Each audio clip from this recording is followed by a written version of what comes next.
Yeah, right. This video is going to be on facing. So we are making the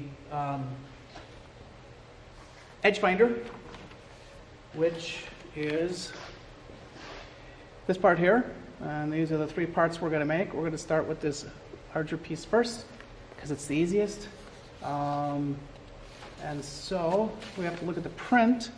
And like on the mill, the first thing we want to do is we want to get the overall length correct. Typically we cut material 1/8 of an inch over because on the saw, that way we can cut it fast. It's not going to cut it perfectly square. So about an 1/8 inch over size. It varies. Like technically I cut it 1/16 plus a 1/16 minus 0. So somewhere between a 1/16 and an 1/8 of an inch over. So I can measure it to start with to see how long it is, just so which I usually want to do anyways, and make sure that the material I have is long enough. So we're going to face it to we're going to create the length to 2.250, and the process we're going to use is called facing. It's where the tool is going to come across the end of the part while it's held. We'll flip it around, do the same thing to the other end, and then measure. Okay? So 2.25. So we need, I'm going to start out with a caliper just to make sure that it's long enough. This is not the most accurate, but since it's not cut, it really will be just fine. So I take my caliper and I measure it. Jaws, and it's 2.410. So we have plenty of room. Plenty of room. 2.25 to 2.4. So that's like 150 thousandths.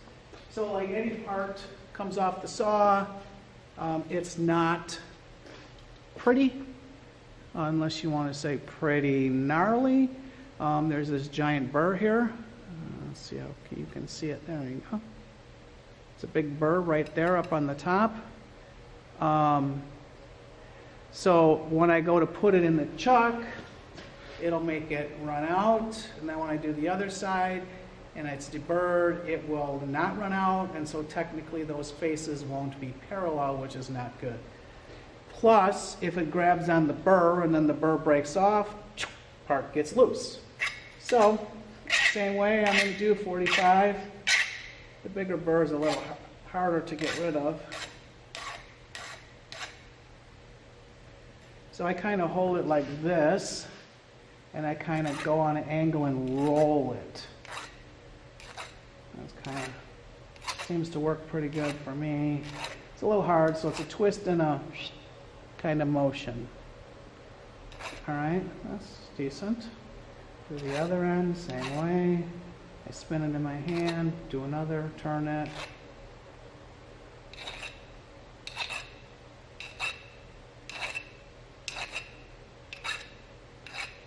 Now this material on the outside is a little bit kind of ugly looking. We'll do some polishing later on to make it a little bit pretty, but right now our goal is to get it 2.250. So in order to put it in the chuck, we're going to have to use the chuck key, which is right here. This square fits in the square, and then I turn it, and it opens and closes this. So I'm going to put you on pause for a minute. I'm going to readjust the camera so we can see like I see looking down this way, all right? All right. So I think that'll work. So I'm going to move the carriage down so you can see it in here. But first I got to put my part in. So here's my hole. Here's my part. Now there's teeth on these jaws here. Let me see if I can turn that. There we go. So it's like teeth here. One. Get my handy dandy pointing tool. So this is like a tooth, then another tooth, then another tooth. And you really need to grab on by at least 1.5 teeth is the minimum you can go. And that's only in certain situations. Now, I would not stick my part this far out to try to do end work, because force is going to cause this to bend. It's going to rip it out, bend it, bad day again. So,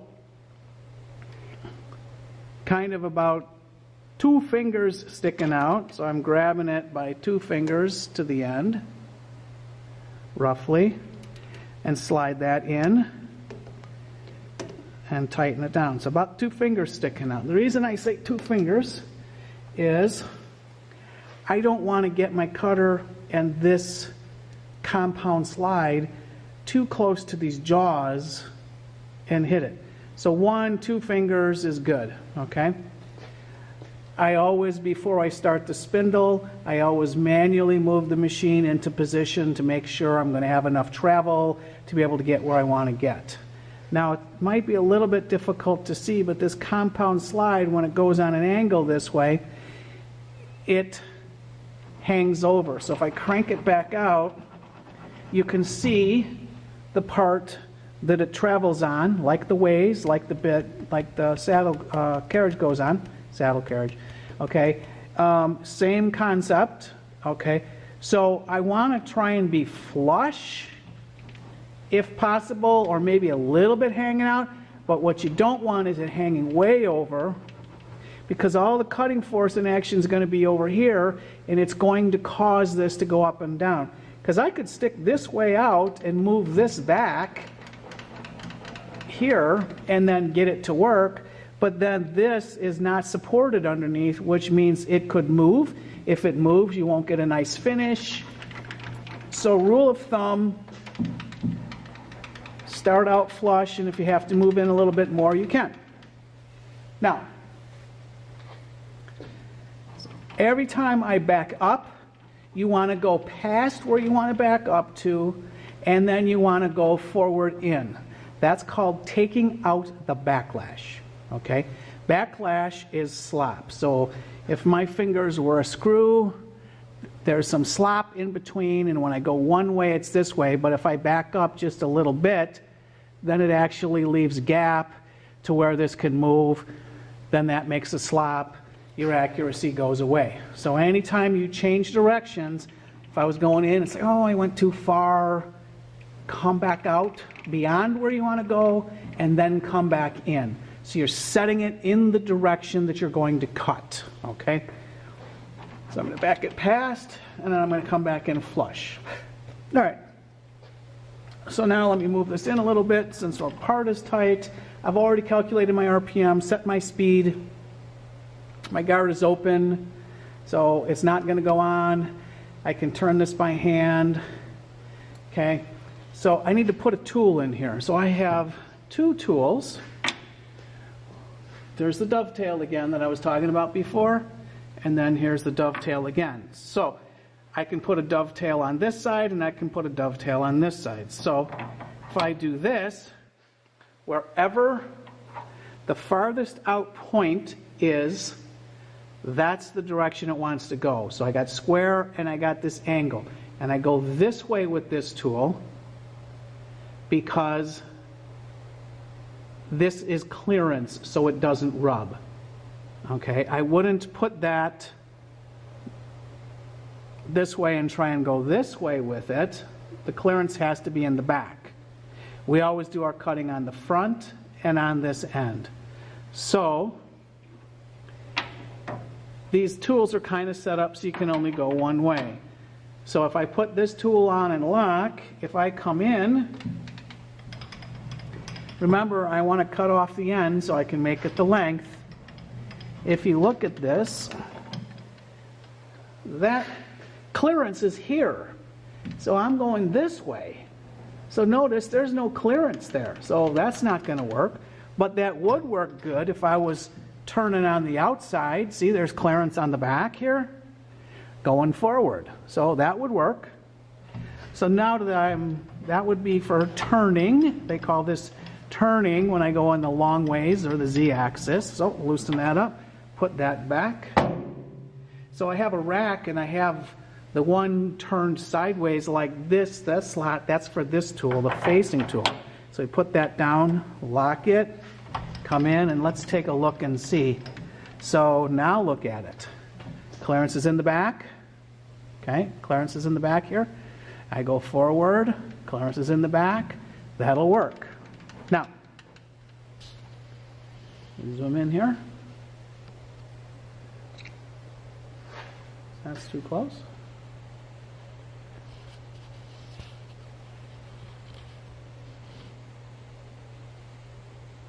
Well, since this thing is spinning towards me when I cut, I only have to go really halfway, because as I cut here, it's already been removed on the other side.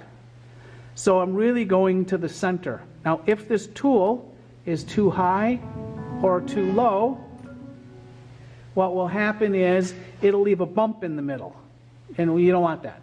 That happens, then we got a different kind of problem. So I'm going to back this out a little bit so you can see. So the way that this works, these machines are a little bit noisier than the mills, so I'm hoping you can hear me. So I want to come close, but I want to be off the part, and I want to be, let's see if I can get in here again.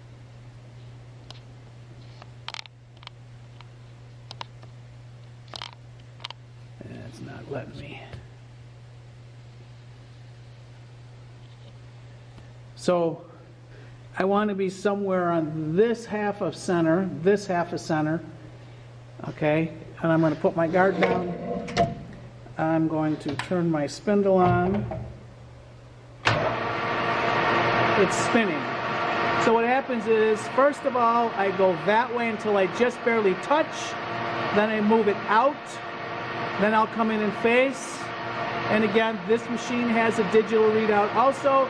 So like the mill, I'll set my 0, and then I can take 10 thousandths at a time to do that. So again, we operate by feel and sight. Slowly come in and touch. Sounds too, I forgot to say. Oh, I see a chip.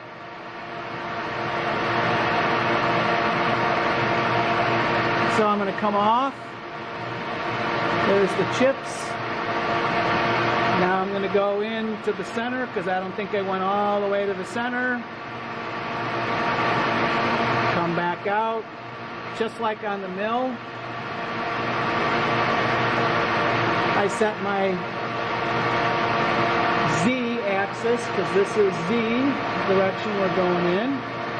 Now I'm going to move in. Now notice I'm off the part this way in the cross slide. I'm off the part. Now I'm going to move down 10 thousandths. And I'm going to come in and cut to the center again.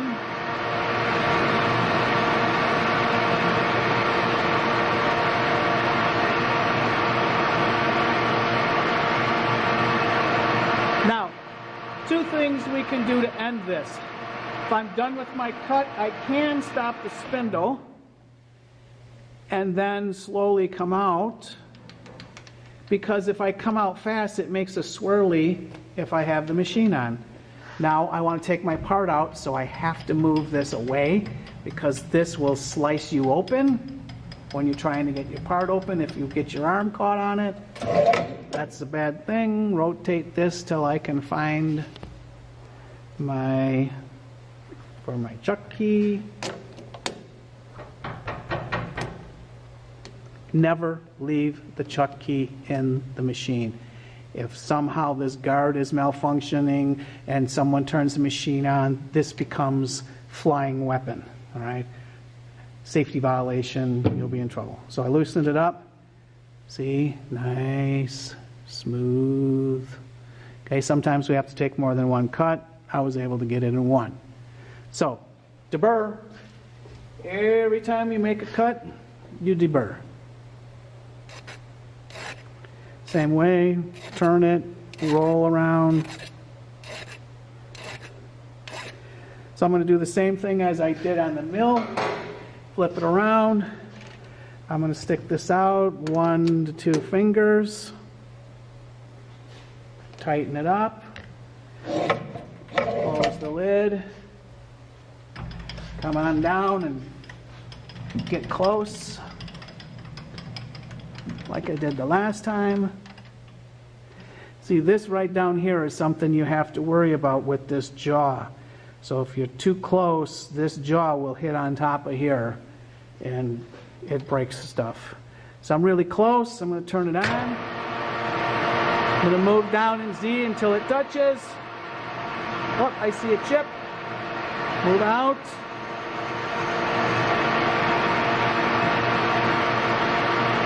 I'm going to go in and make sure I cut to the center.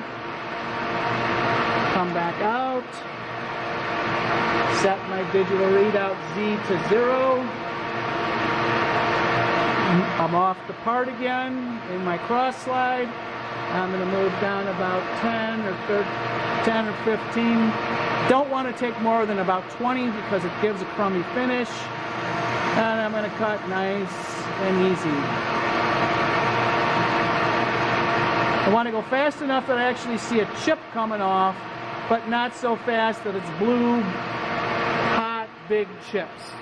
This is the other way I can come out. I can face back out as long as I go slow. Turn the spindle off. Now, the difference between this and the mill is I could measure the part in the vise.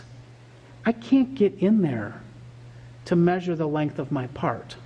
So I'm going to have to take my part out, and I'm going to have to go to the surface plate. So I'm going to go to the surface plate and I'm going to measure the length, and then with a height gauge. And it's kind of like a caliper that's vertical. So then what happens is I measure it, I set 0 on my, I come back in and cut, or I touch off, I set my 0, then I'm going to make cuts until I get closer to size, then I'm going to take my part out, I'm going to go back to the height gauge and measure it, kind of just like on the mill, we cut a little bit, we measured it, we cut some more, and each time we set 0 on our digital readout. So I'm going to stop with this video here because you need to know how to read the height gauge in order to understand the next step so that we can come back and face this thing to length. All right.